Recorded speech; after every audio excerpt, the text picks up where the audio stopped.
Godfall was originally released on November 12, 2020 on the PlayStation 5 and PC platforms. It was a critical failure, cited as a pretty but shallow title. Nearly 1.5 years later, it is now being released on Xbox alongside a massive new update that reshapes many of the game's systems. Offering a launch discount of 25%, is this cooperative, melee-focused looter worth checking out? The answer may surprise you, because it's yes. Let me explain why in the XboxEra review of Godfall Ultimate Edition.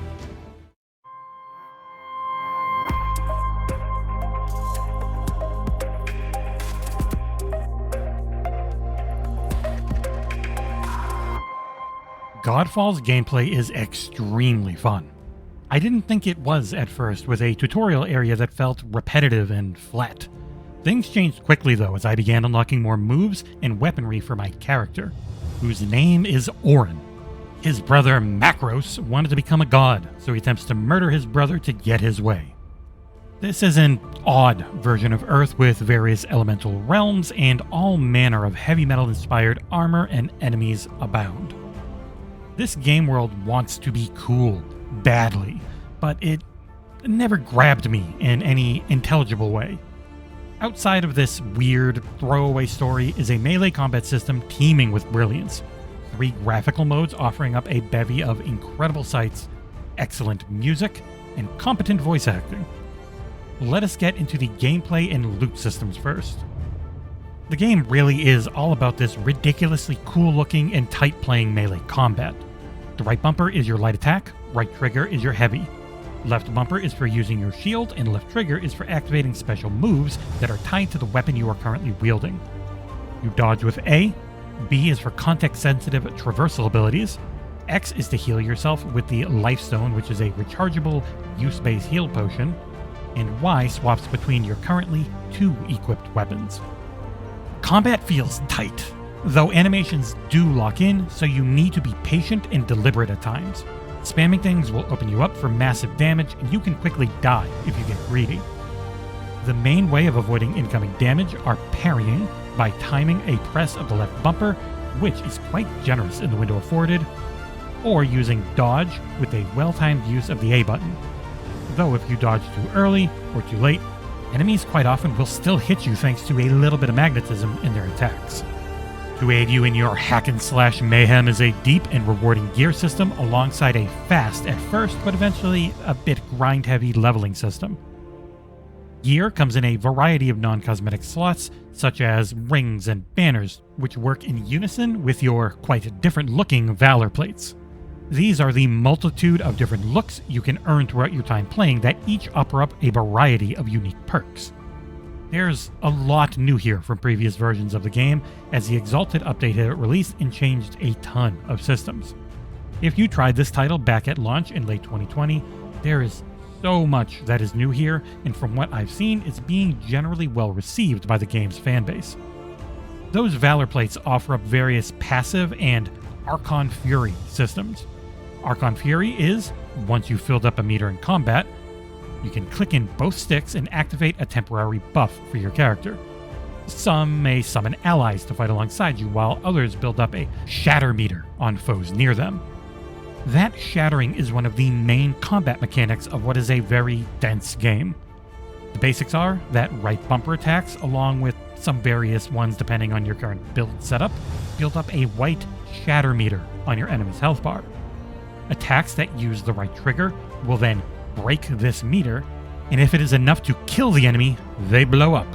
It's a satisfying mechanic that plays well into the various buffs and passives that you can get on your gear, and seems like a great way to get green health orbs to drop during combat. I could spend 1,000 words talking about the combat systems in this game and barely scratch the surface.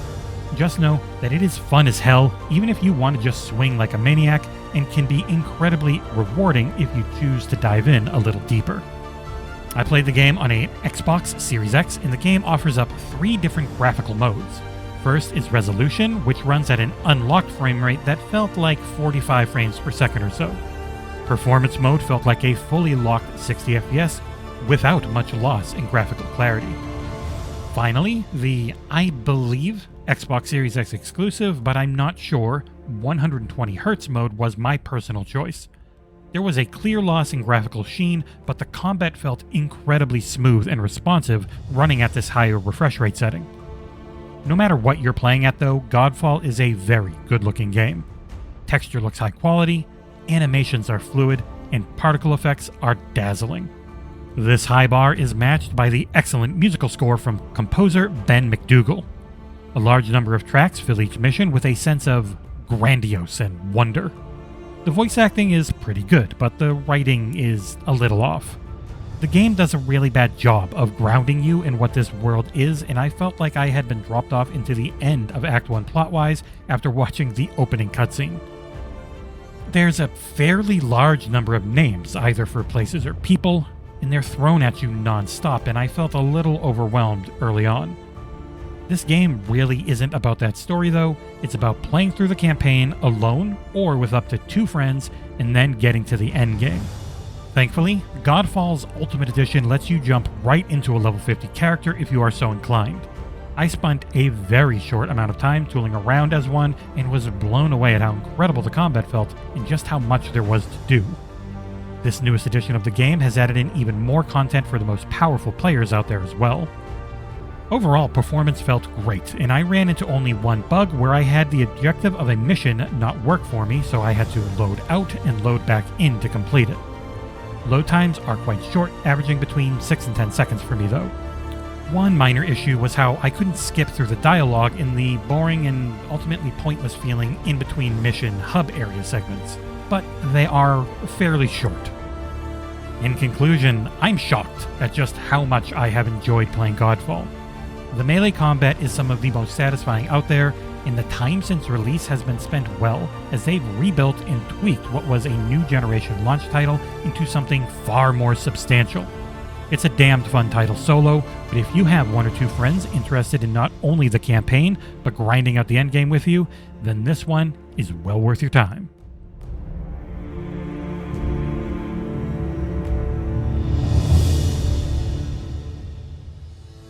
As always, thank you so much for watching.